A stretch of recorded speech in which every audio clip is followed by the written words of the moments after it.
Welcome to Book Voyage Audio, where every story is an adventure. Sit back, relax, and enjoy your journey. The Gift of the Magi by O. Henry. $1.87. That was all, and 60 cents of it was in pennies. Pennies saved 1 and 2 at a time by bulldozing the grocer and the vegetable man and the butcher until one's cheeks burned with the silent imputation of parsimony that such close dealing implied. 3 times Della counted it. $1.87. And the next day would be Christmas. There was clearly nothing to do but flop down on the shabby little couch and howl, so Della did it, which instigates the moral reflection that life is made up of sobs, sniffles, and smiles, with sniffles predominating. While the mistress of the home is gradually subsiding from the first stage to the second, take a look at the home. A furnished flat at $8 per week. It did not exactly beggar description, but it certainly had that word on the lookout for the mendicancy squad. In the vestibule below was a letterbox into which no letter would go, and an electric button from which no mortal finger could coax a ring. Also appertaining thereunto was a card bearing the name Mr. James Dillingham Young. The Dillingham had been flung to the breeze during a former period of prosperity when his possessor was being paid $30 per week. Now, when the income was shrunk to $20, though, they were thinking seriously of contracting to a modest and unassuming D. But whenever Mr. James Dillingham Young came home and reached his flat above, he was called Jim and greatly hugged by Mrs. James Dillingham Young, already introduced to you as Della. Which is all very good. Della finished her cry and attended to her cheeks with the powder rag. She stood by the window and looked out dully at a gray cat walking a gray fence in a gray backyard. Tomorrow would be Christmas Day, and she had only $1.87 with which to buy Jim a present. She had been saving every penny she could for months, with this result. $20 a week doesn't go far. Expenses had been greater than she had calculated. They always are. Only $1.87 to buy a present for Jim. Her Jim. Many a happy hour she had spent planning for something nice for him, something fine and rare and sterling, something just a little bit near to being worthy of the honor of being owned by Jim. There was a pier glass between the windows of the room. Perhaps you have seen a pier glass in an $8 flat. A very thin and very agile person may, by observing his reflection in a rapid sequence of longitudinal strips, obtain a fairly accurate conception of his looks. Della, being slender, had mastered the art. Suddenly, she whirled from the window and stood before the glass. Her eyes were shining brilliantly, but her face had lost its color within 20 seconds. Rapidly, she pulled down her hair and let it fall to its full length. Now, there were 2 possessions of the James Dillingham Youngs in which they both took a mighty pride. One was Jim's gold watch that had been his father's and his grandfather's. The other was Della's hair. Had the Queen of Sheba lived in the flat across the air shaft, Della would have let her hair hang out the window someday to dry, just to depreciate Her Majesty's jewels and gifts. Had King Solomon been the janitor, with all his treasures piled up in the basement, Jim would have pulled out his watch every time he passed, just to see him pluck at his beard from envy. So now Della's beautiful hair fell about her rippling and shining like a cascade of brown waters. It reached below her knee and made itself almost a garment for her. And then she did it up again, nervously and quickly. Once she faltered for a minute and stood still while a tear or two splashed on the worn red carpet. On went her old brown jacket. On went her old brown hat.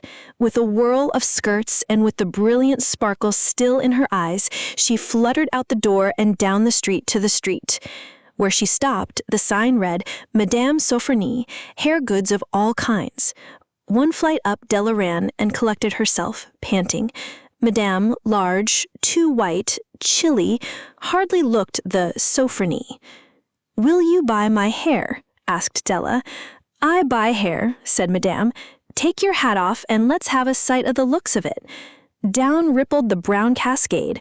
$20, said Madame, lifting the mass with a practiced hand. Give it to me quick, said Della. Oh, and the next 2 hours tripped by on rosy wings. Forget the hash metaphor. She was ransacking the stores for Jim's present. She found it at last. It surely had been made for Jim and no one else. There was no other like it in any of the stores, and she had turned all of them inside out. It was a platinum fob chain, simple and chaste in design, properly proclaiming its value by substance alone, and not by meretricious ornamentation, as all good things should do. It was even worthy of the watch. As soon as she saw it, she knew that it must be Jim's. It was like him. Quietness and value. The description applied to both. $21 they took from her for it, and she hurried home with the 87 cents. With that chain on his watch, Jim might be properly anxious about the time in any company.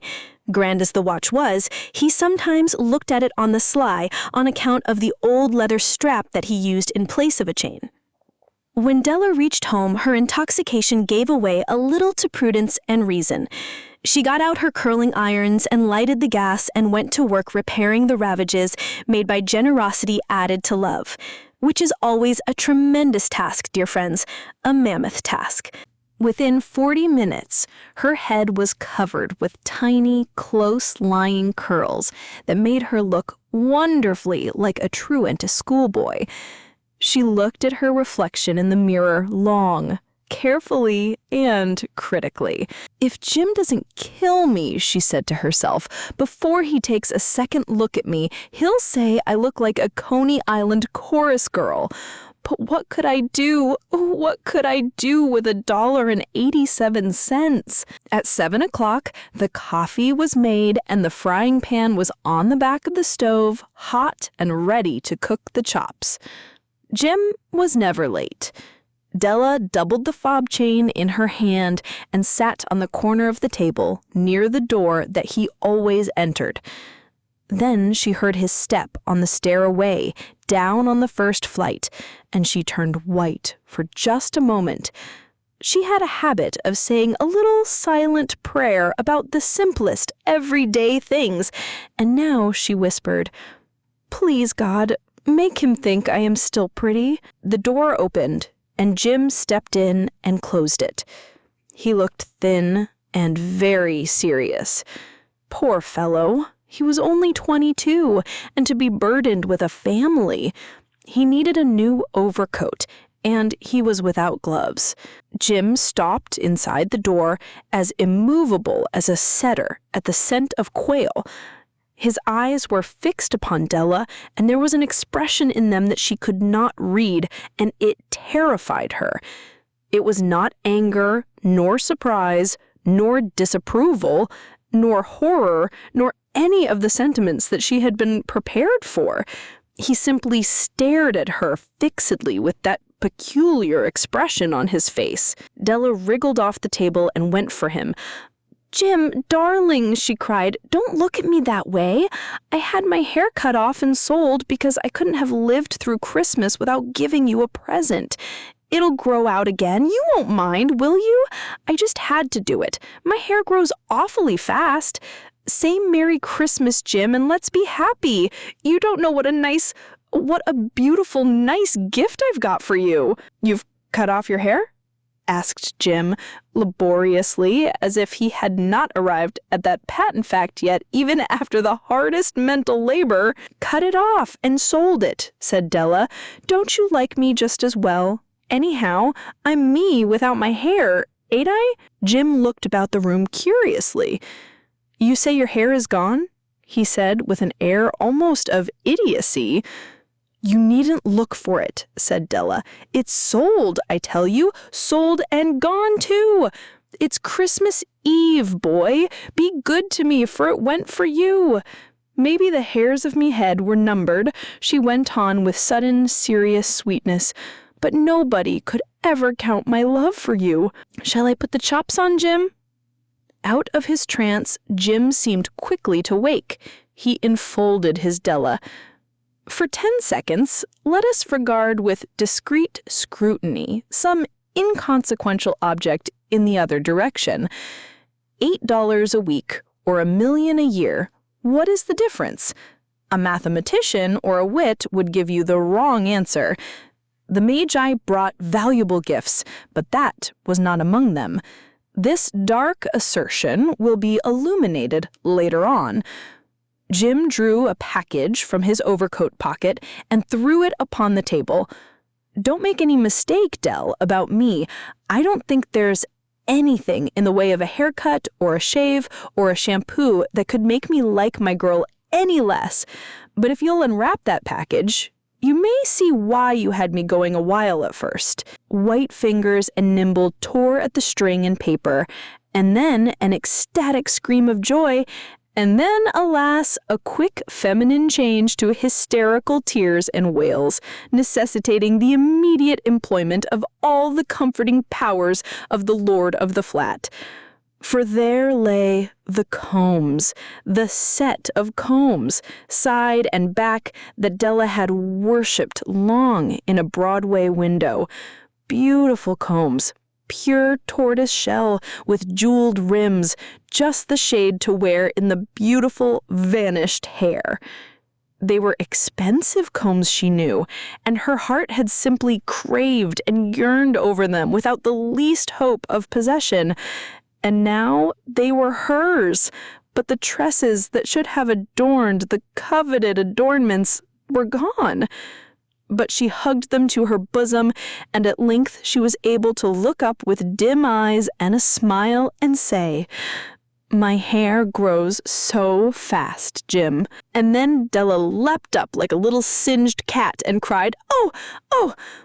Jim had not yet seen his beautiful present. She held it out to him eagerly upon her open palm.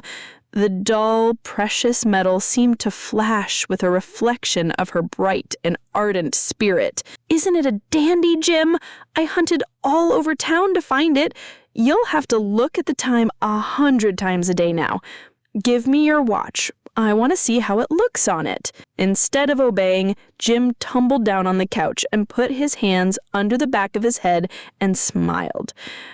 "Dell," he said, "let's put our Christmas presents away and keep 'em a while. They're too nice to use just at present. I sold the watch to get the money to buy your combs. And now suppose you put the chops on." The Magi, as you know, were wise men, wonderfully wise men, who brought gifts to the babe in the manger. They invented the art of giving Christmas presents. Being wise, their gifts were no doubt wise ones, possibly bearing the privilege of exchange in case of duplication. And here I have lamely related to you the uneventful chronicle of two foolish children in a flat who most unwisely sacrificed for each other the greatest treasures of their house. But in a last word to the wise of these days, let it be said that of all who give gifts, these two were the wisest. Of all who give and receive gifts such as they are wisest.